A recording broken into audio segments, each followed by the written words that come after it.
Assalamualaikum warahmatullahi wabarakatuh. Apa khabar semua anak-anak murid Umi? Umi harap semua sihat sejahtera. Baik, sebelum kita mulakan kelas kita pada hari ini, mari kita sama-sama baca doa belajar. Okay, bismillahirrahmanirrahim. Rabbi shrah li sadri wa yassir li amri wahlul 'uqdatam min lisani yafqahu qawli. Allahumma aftah alaina hikmataka wanshur alaina min khazaini rahmatika ya arhamar rahimin. Amin. Okey, semua dah bersedia nak belajar kan? Okey. Hari ini kita akan belajar bab yang ketiga, iaitu solat sunat. Solat sunat. Okey. Okey, dalam Islam ada dua jenis solat, iaitu solat fardu dan solat sunat. Okey, baik. Solat fardu ni adalah solat fardu 5 waktu yang diwajibkan ke atas semua umat Islam, iaitu solat subuh, zuhur, asar, maghrib dan isyak. Okey, solat ni wajib ditunaikan. Kalau kita tinggal dengan sengaja, hukumnya berdosa. Okey, yang kita akan belajar kali ini adalah solat sunat.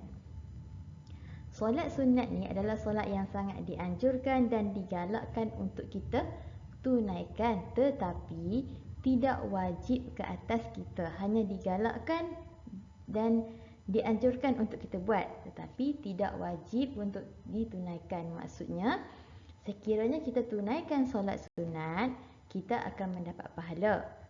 Tetapi sekiranya kita tinggalkan pula solat sunat tu, tidak berdosa. Nama pun sunat. Bila hukum sunat tu maksudnya ibadah tersebut kita buat, kita dapat pahala. Kita tinggal, tidak berdosa. Cuma rugilah, kurang pahala kita dapat. Okey, itu maksud ataupun apa yang dimaksudkan dengan solat sunat. Okey, seterusnya.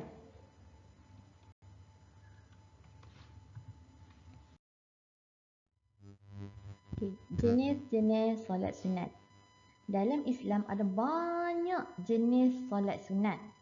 Okey, kita hanya akan tengok beberapa solat sunatnya. Solat sunat sahaja, iaitu solat sunat rawatib, solat sunat duha, solat sunat hajat, solat sunat tahajud, solat sunat istikharah, solat sunat tahiyatul masjid, solat sunat taubat, solat sunat tarawih, solat sunat witir dan solat sunat hari raya. Okey, ini 10 solat sunat yang kita akan belajar. Okey, kita tengok yang pertama, solat sunat rawatib. Okay, baik. Solat sunat rawatib itu apa? Solat sunat rawatib ialah solat sunat yang ditunaikan sebelum dan selepas solat fardu. Okey, untuk solat yang ditunaikan sebelum solat fardu dikenali sebagai solat sunat qabliyah, manakala selepas solat fardu dinamakan solat sunat ba'diyah. Okey, solat sunat rawatib ni solat sunat 2 rakaat yang kita buat sebelum kita solat fardu, itu solat subuh, zuhur, asar, maghrib dan isyak. Okey, kita tengok contoh lafaz niat solat sunat rawatib. Umi ambil contoh solat sunat rawatib untuk solat fardu zuhur. Okey, ini dia lafaz niat solat sunat sebelum solat fardu zuhur, iaitu usalli sunnatal zuhri rak'ataini qabliyatan lillahi ta'ala, yang bermaksud sahaja aku solat sunat sebelum zuhur 2 rakaat kerana Allah Ta'ala. Nampak tak? Sebelum mesti ada perkataan qabliyah yang bermaksud sebelum, yang Umi dah gariskan di sini.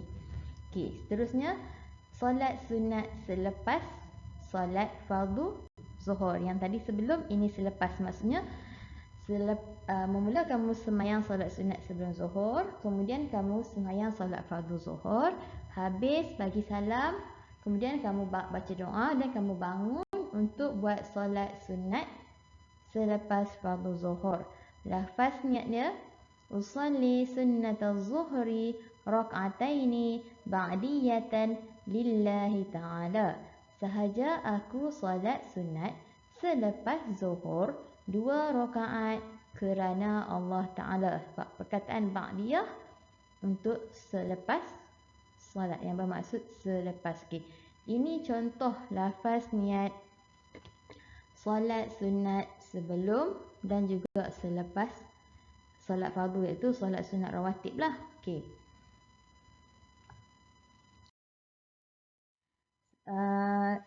Untuk pengetahuan kamu, tak semua solat fardu ada solat sunat sebelum dan juga ada solat sunat selepas. Okey, kalau kamu tengok dalam jadual yang Umi letak sini, okey, yang tengah ni solat fardu. Okey, yang mana Umi ada tanda right ataupun tick ni, maksudnya solat tu ada solat sunat sebelum. Yang mana Umi tak tick, maksudnya dia tak ada solat sunat. Okey, contohnya subuh. Untuk subuh, ada solat sunat sebelum subuh sahaja. Tak ada solat sunat selepas subuh. Untuk zuhur pula, ada untuk sebelum dan juga ada solat sunat selepas. Okey, untuk asar, untuk solat sunat rawatib, untuk solat asar, hanya ada untuk sebelum sahaja. Selepas, tak ada. Untuk maghrib, hanya ada solat sunat selepas maghrib sahaja. Manakala isyak, ada solat sunat sebelum dan juga selepas. Maksudnya untuk isyak ada solat sunat rawatib sebelum dan juga selepas solat fardu. Okey. Itu sahaja untuk hari ini. Umi harap kamu akan siapkan latihan yang akan Umi bagi selepas ini. Okey, jumpa lagi minggu depan. Assalamualaikum.